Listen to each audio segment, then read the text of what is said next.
Maraming OFW ang hindi nagsasabi ng totoo. Pilit nilang tinatago ang katotohanan na namimiss na nila na sobra ang kanilang mga pamilya. Pero ayaw nilang ipakita ang lungkot at pangungulila dahil ayaw nilang mag-alala ang kanilang mga mahal sa buhay. Pilit na lang nilang pinapakita na masaya sila, pero sa likod ng kanilang mga ngiti, may lungkot silang nadarama. Alam mo ba ang buhay ng bawat Pinoy na nag-abroad? Akala ng iba ay masaya at malaki yung sahod. Ang tingin nila sa amin na sensado at mayaman, maraming pera at palagi masarap ang buhay. Di nyo walang matotoo, hindi nyo naranasan kung ano ba talaga buhay ng mga ibang bayan. Umalis ako sa atin dahil ako'y nangarap ang pamilya sa Pinas ay maiahon ko sa hirap. Habang ako'y papaalis, ako ay lumuluha. Iiwan ko pamilya ko at di ko makikita. Bawat araw na dumaraan ay sobra ang lungkot na nadarama. Gato pala ang buhay sa abroad. Kahit sobrang hirap kami ay di namin pinapakita dahil ayaw namin na mag-alala aming pamilya. Di lang namin sinasabi buhay namin sa malayo. Sa aming mga ngiti may lungkot na nakatago. Bawat hirap pangungulili aming kinakaya. Lungkot naming nadarama hindi pinapakita.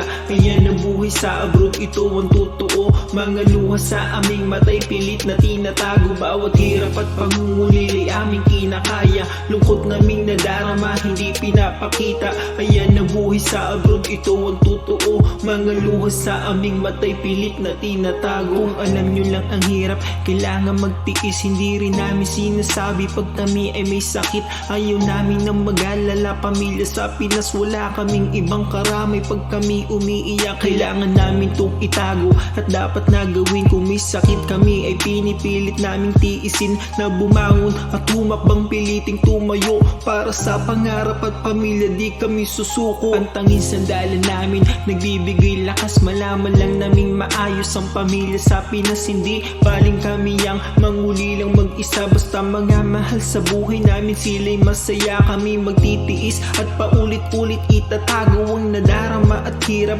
ng pagsasakripisyo. Hindi madali ang mag-abroad, ayan ang totoo. Ito ang buhay sa ibang bansa ng mga Pilipino. Bawat hirap at pangungulila aming kinakaya. Lungkot naming nadarama hindi pinapakita. Ayan ang buhay sa abroad, ito ang totoo. Mga luha sa aming matay pilit na tinatago. Bawat hirap pangungulila aming kinakaya. Lungkot naming nadarama hindi pinapakita. Ayan ang buhay sa abroad, ito ang totoo. Mga luha sa aming matay pilit na tinatago. Matay pilit na tinatago.